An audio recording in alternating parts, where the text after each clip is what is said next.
Today, we are going to focus on the human-oriented cities. That is actually a topic of the summer school, with a focus on the urban regeneration approaches. I will share you two case studies I've been part of, one in London with Studio Tilt, and another one in the south of Italy with COLLA. And then we will look at conclusion and takeaways, and will be a debate with questions and answers. So a quick intro about COLLA. I'm actually speaking today as a creative director and co-founder of COLLA. COLLA stands actually for Collaborative in Learning and Action. And as mentioned before by Margherita, it is a social enterprise to promote art and architecture with a transdisciplinary approach, I would say. But the main heart of COLLA is the process that is about engaging with the users, understanding their needs, and come up most of the times with bottom-up interventions. These are just some pictures of what we do. We work on urban regeneration projects. We lead workshops in public schools in Italy. We design and sometimes self-build site-specific installation. And most of the times we get the funds by Ministry of Education, the Italian one, through European funds. Last year, for example, we won the Creative Living Lab, that is a tender promoted by Europe. This is the process. This is a really quick scheme to show you how we start from the exploration of the needs of the users. We then test some of the insights, so quantitative and qualitative data that we collected through these activities are then crunched with co-design activities. And then most of the times we self-build with the community, so with the users, what then is able to activate the marginal and disused spaces. We are talking mainly about public spaces open in the city. But then now let's go back to the topic, that is human-oriented cities. So as we all know, public space is today more than ever, I would say, a subject of debate. European and also international policies are increasingly pushing towards the development of ecological and human-oriented cities, especially if we think about this situation that we are living after, or unfortunately, we are actually still living the pandemic impact, that in a way has raised an awareness about the importance of public spaces, and especially the open ones. So in a way, it might sound obvious, the link between the adjective human to the noun city, because of course cities are inhabited by so many species, and the human is the only species that impact artificially on the built environment. We have seen during the last decades so many trends: smart cities, networked, sustainable, and so on. So it's not my purpose to define what a human-oriented city is, but based on the case studies and my experience, for sure, a city has to be oriented around human, in the sense that has to listen and respond to the real needs of users. So I would shift from human-oriented cities probably to human needs-oriented cities. This is a picture of Oxford Street. And as mentioned before, during the COVID-19 pandemic, many cities have implemented quick changes to the public realm, some of them temporary and others more definitively, because I would say, especially London, the isolation impacted a lot on the health and on the well-being. So this is Oxford Street as it will be in November 2021. So in a month, the municipality of London decided to make the whole area there, that is actually one of the most congested area. Well, if we compare to Shanghai, it is not, but if we think about European cities, it is. So this area will become completely pedestrian in response to the massive changes that, again, the COVID-19 has accelerated. So in this case, public space can represent the starting point for orienting a sustainable development within the city and promote a human-oriented planning that is able to address the residents' needs and their real way of living. So let's look at some numbers, 2030 and 8 billion. In 2030, the world's population will be 8 billion. And 2/3 will live in cities. It's obvious that city authorities, urban planners, practitioners, professionals, designers, but I would say all of us, all the citizens, will have to join together the forces to ensure that this expanding enclave, I would say, remain habitable and remain human. In Europe, 70% of people already lives in towns and cities. And this growth actually is set to continue in the next years. So in Europe, already half of the total public investments are made by subnational authorities, and they are directed to the development of towns and cities. Here in this slide, you can see the most important platforms that actually get the funds to the cities. That is the horizon, for sure, you know, 2021, 2027. And if we look at the clusters, we have, for example, culture, creativity, and inclusive society. That is so one of the topics that will create that leverage for people to get the funds. Then there is the UIA, the Urban Innovative Actions. There is URBACT, that is probably the oldest one among these four. And then there is the ENOL, that is the European Network of Living Labs. With COLLA, actually, we have get the funds via an URBACT project 2 years ago. So after this brief introduction about public space, of course, we have to look at the approaches of urban planning. As Professor Bellizzi was saying before, from a juridic, but also from project management and economic point of view, because actually everything goes hand in hand in terms of if we think about the impact of what these interventions have on the social structure of communities. So we should go towards, I would say, an holistic approach when we think about regeneration. Richard Breeze already stated that even if a particular theme might be the primary focus of a regeneration program, all dimensions needs to come into play when you deliver a program. That means that design, management, and all the operational dimensions need to talk in a way each other, to then come up with solutions that are really based on user needs. That's why we will look at case studies that in a way show the compromise between top-down and bottom-up processes. Already Jane Jacobs, we are talking about the 30s, the 40s, verified in her book, The Death and the Life of Great American Cities, how cities work in real life.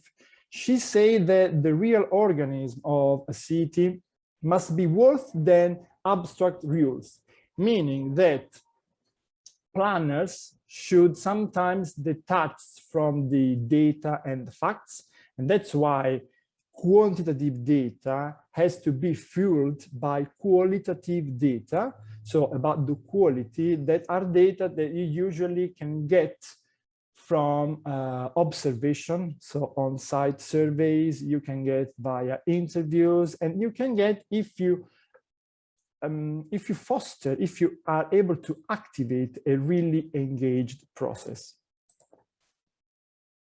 Now, this slide shows a schematic point of view around urban approaches.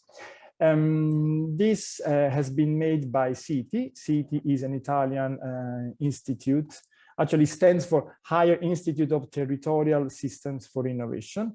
And it shows some methods here and some, actually, let me see if I can use the laser.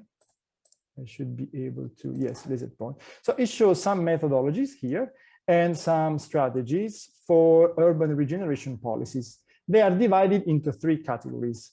Those who are place-oriented, then organization-oriented, type P, and type C is people-oriented. Of course, the organization-oriented and people-oriented are the ones with the most impactful when we talk about social and economic support. I would like to focus on the 3rd type, type C, that is the people-oriented one. This because local people are rarely involved in local planning or decision-making process. And based actually on my experience, when they are involved, often it is just a response or a reaction to predefined plans. Meaning the plan is already there, and then in order to demonstrate that they are pursuing a really socially engaged process, they activate some activities, but actually the plan is already there. So we should try, when I say we, I mean all of us, citizens, practitioners, designers, we should try to improve and to communicate that only a community-led approach can propose and stealing new ideas. So starting from this approach, I will show you now 2 case studies, one about a crowdfunding process, and the second one is about a bottom-up intervention that in the end, as you will see, led to an urban policy interventions in terms of law. So the first one is the crowdfunding. Crowdfunding is a way to provide faster and more flexible route to funding.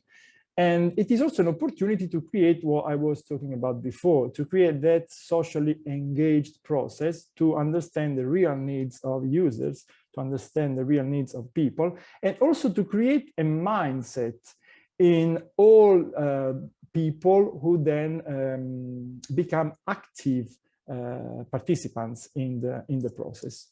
So let's look at Crowdfund London, a project I was part of as a senior workshop consultant.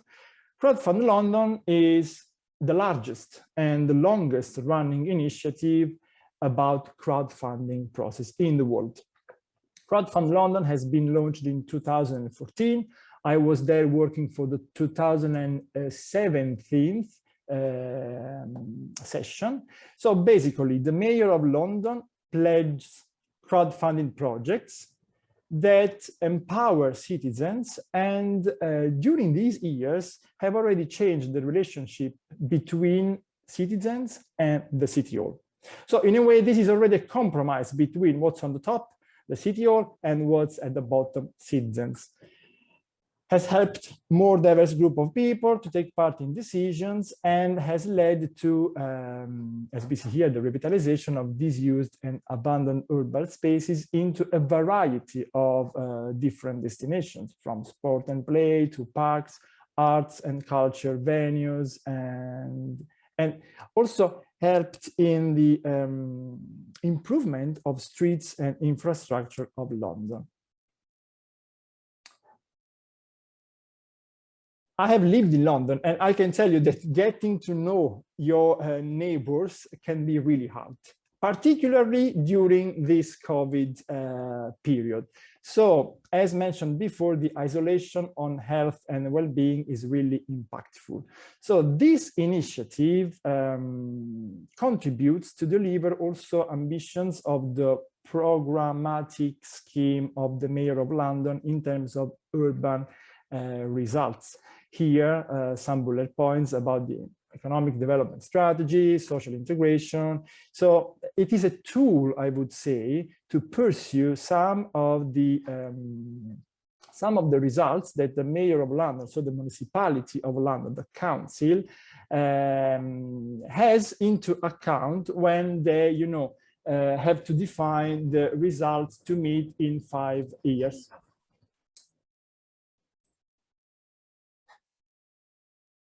So the Crowdfund London was a process that saw more than 20,000 of Londoners brought together, and it was able to raise almost 5 million of pounds for the activation, I would say, of nearly 130 projects. Here we see a map of all the interventions made in the last 5 years. And here we see some stats, some insights from the last 5 years. So as I was saying before, almost 5 million of funds. Of course, the impact of this process was mainly about the benefits that people had, because people were part of the process, and actually people, as we will see later, were able to decide what kind and how develop their projects. But I would like to stress one number here. So 81% of projects were able to fund a project that they couldn't find funding for elsewhere. That means that without this tool, without Crowdfund London, so without this crowdfunding process and approach, 81% of projects won't be there in London. So I think this is really an important number to understand how some initiatives that are not properly regulated by the authorities can really help and can really support the improvement of a city. This is the process, and as you see, the process is quite complicated because basically people can develop an idea, then they have to build a team, they have to go through business plan, they have to know some details of the projects, they have to understand what kind of permissions they need, and then they can upload their proposal to a platform that is called Space Hive. Then, as a normal crowdfunding campaign works, they will get funds by whoever is interested, and most of the times the local of the project premises are the most interested for obvious reason, and then they can start the project once they get funded. The funds work differently. It depends actually on the amount of funds that they need, but most of the times 50% is crowdfunded and 50% is funded by the Mayor of London, so by the municipality, from the municipality. Since the process was pretty complex, Studio Tilt was commissioned with the GLA. GLA stands for Greater Authority of London, to build workshops and define a strategy to communicate this process in an informal way to the citizens. So I worked, as I was saying, as a workshop consultant with Studio Tilt, and the aim was to facilitate and help people to understand, of course, the program, but also to let them feel encouraged in launching their own campaign, learning by doing.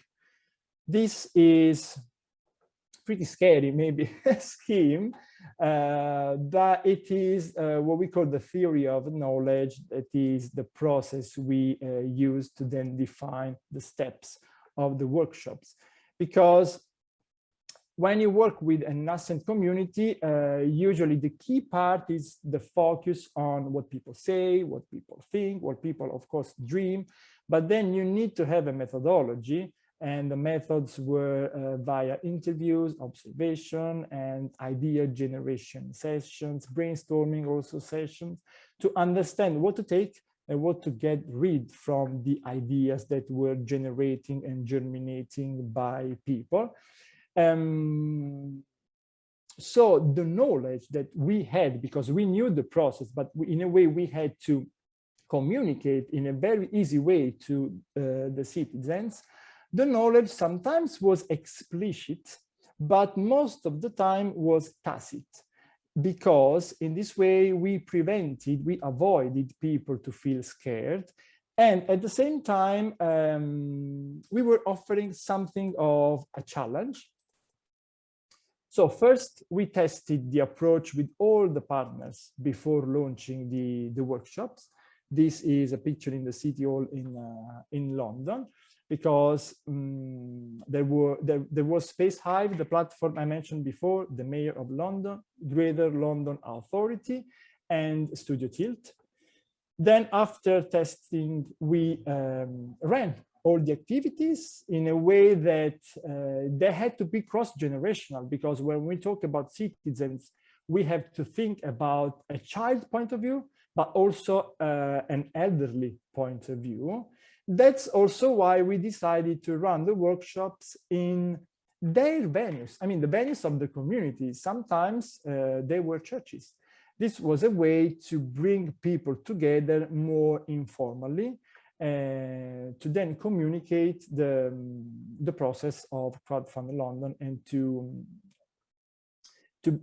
bring them together, but with a focus and with an aim for the regeneration of the spaces marginalized and disused of their communities.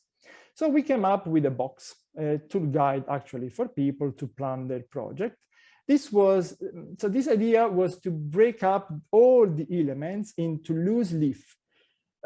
Think about kind of homeworks, because we were not talking to designers. We were talking to normal people, to citizens. So this was a way to let them understand what really means define a project, define the area, understanding the needs, understanding the budget that they need, came up with a team. So it represented a kind of cheat sheet, that's how we call it, because it was a way also to start up a conversation, as you see here in the picture bottom right. So the interventions pledged and funded by Crowdfund London were really diverse in terms of scale. They actually ranged from really small interventions like improvement of a park to really big ones. And this is the biggest one that is actually already running. That is the Peckham COLLA. Peckham is a suburb in the south of London here. And this COLLA is actually a disused High Line. We compare actually it to the High Line in New York. And thanks to the crowdfunding process, there were people, I mean citizens, of course with consultants such as design team, architectural practice, were able to fund the feasibility study. So all the feasibility study here has been funded via the crowdfund process, and now the feasibility study is part of the urban development of Peckham in terms of missions to be achieved in the following years by the City Council. So here you can see some of the pictures of the workshops during the crowdfund campaign. And this is just a screenshot of one page of the feasibility study that is actually really, really thick and complex. But this intervention will really improve all the areas that are run by the High Line in terms of well-being and in terms, I would say, of a response to the access between the neighbors in terms of social engagement, because of course this will become a rail but inhabited by natural elements, and of course it will also be a way to respond to climate change if we think about the greenery that will flourish in this area. So this is the last slide about the Crowdfund London. Just few takeaways. The screenshot here is from the website Space Hive. today there are more than 4,000 live projects. So right now the projects are still alive and they are still there to get funded. So if you go on spacehive.com, you can see all of them. They are all projects in London, not anywhere else.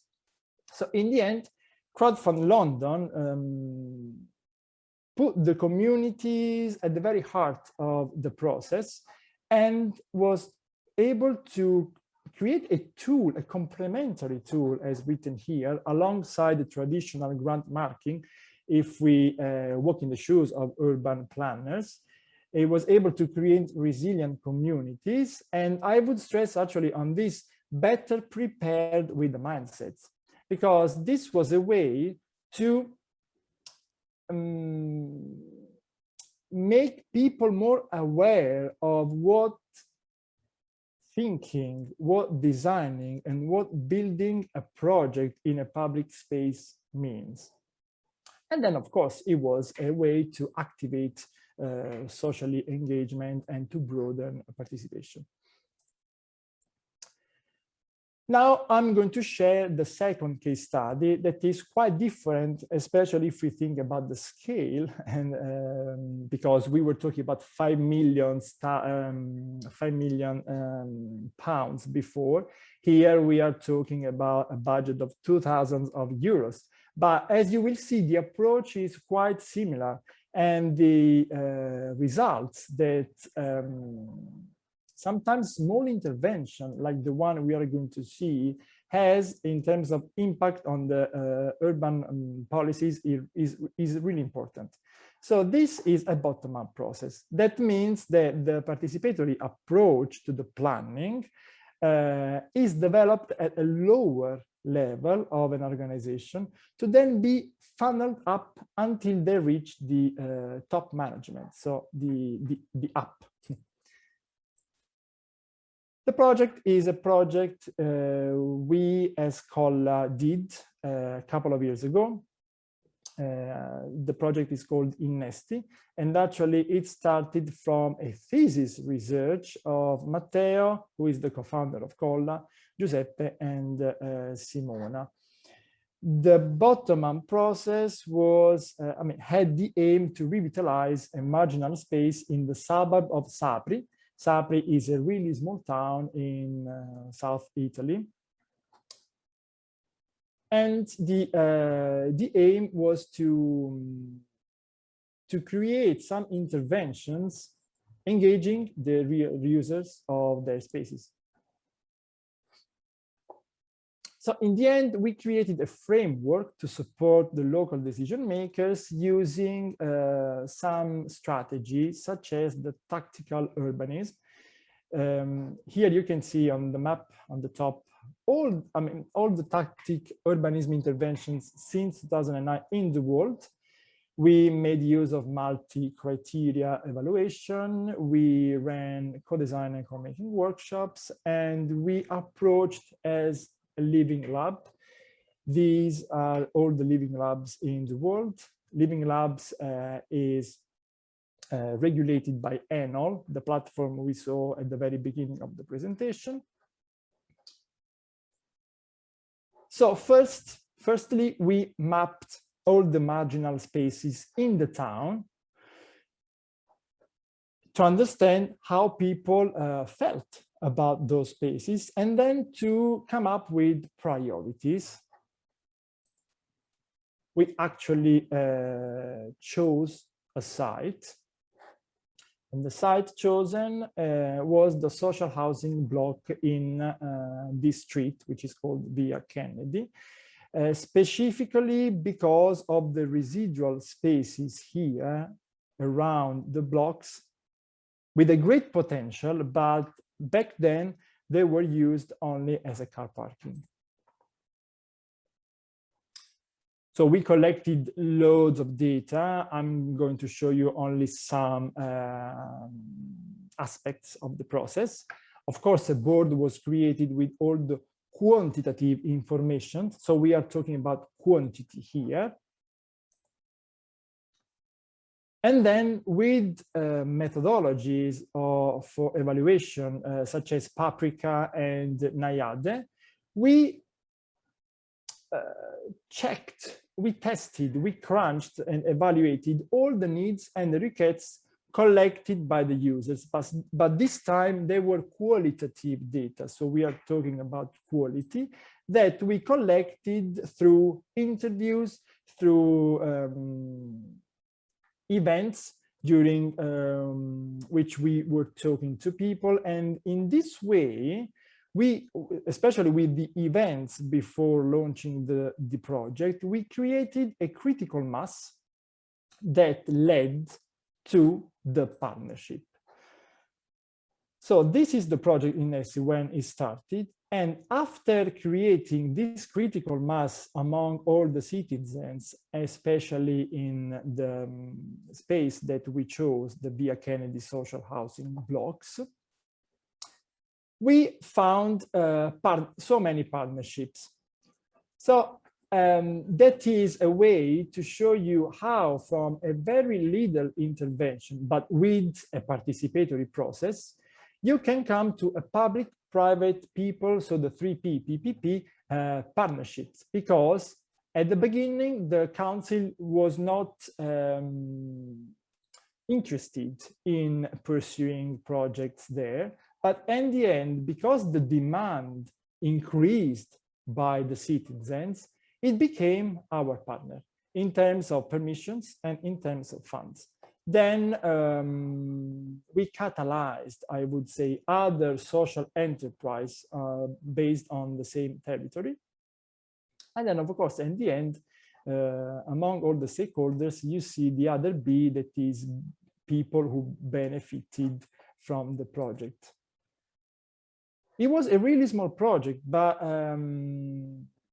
the impact that it had, as we will see in the next slide, was really important in terms of strategic intervention. So we collected qualitative data by interviews, as I said, observation, to understand the users, to understand the uses, and to identify the preferences from them.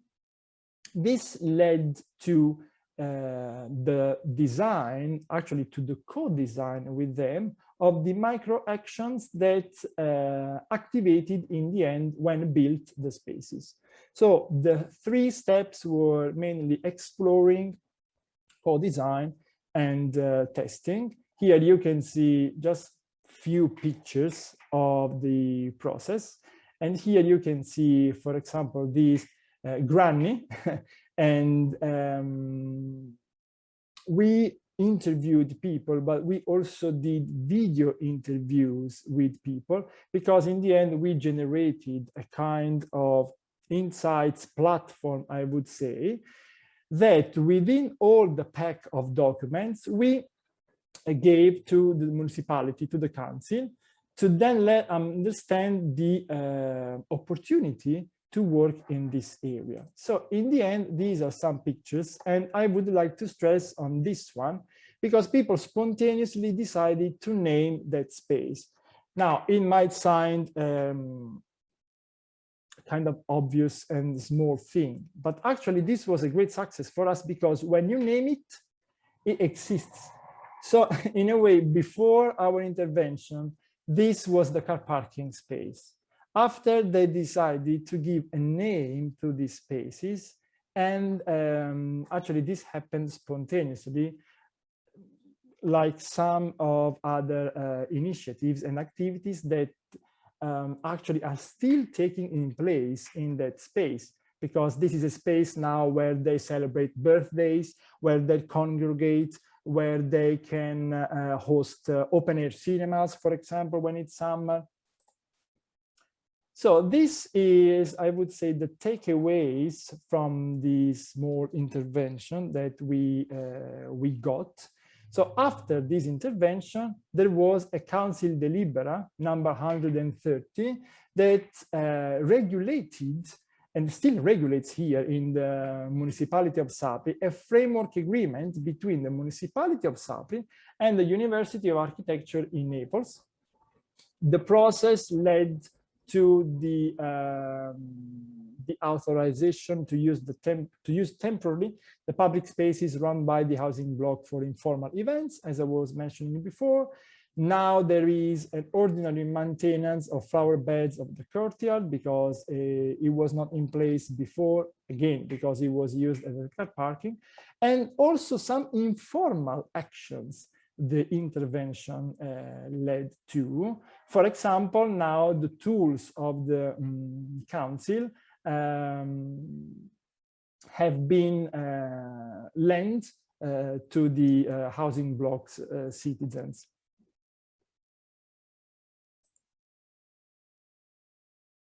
So after having seen these two case studies with such a different scale in terms of spaces, in terms of budget, and in terms of country, because of course UK has completely different regulation in terms of urban planning policy if we compare to the Italian one. We can come to some conclusions, to some takeaways, because as you saw, these processes, the crowdfunding one and the bottom up, were able to install ideas of ownership and community autonomy, meaning they were able to create that common ground and were able to promote partnership between public, private sector, and top-down stakeholders. They were able to increase the local participation. They were able to promote the development of ideas by the local community, as mentioned before, the partnership. And I would say probably the most important one is to create a legacy between the citizens and the municipality. Because in the end, we are the inhabitants of public spaces.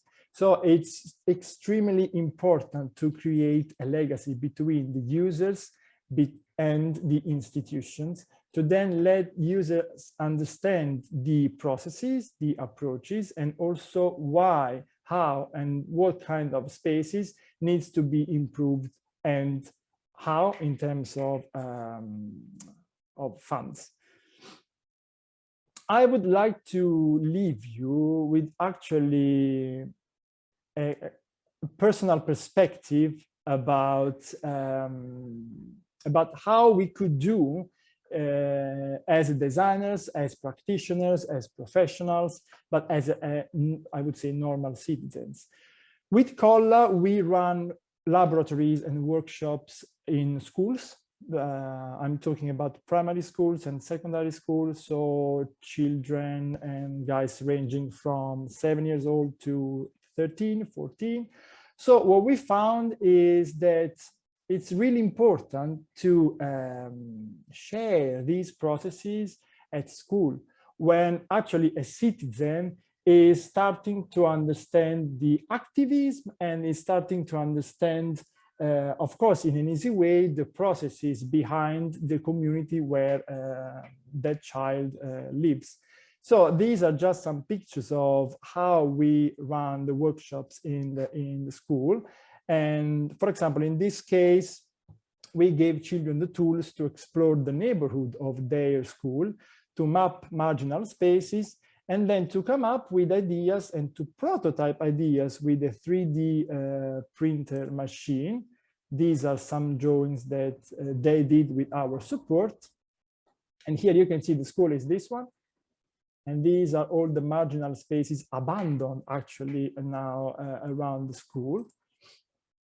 And these are the micro interventions. If we think about in Nesty project, the bottom-up one, then they came up with, and actually they prototyped with the printing machine.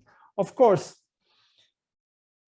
this happened with a playful approach, but children in the end finally saw the potential in those selected spaces around the school, and they were able to understand processes and tools for, I would say, how to become an active citizen in the future.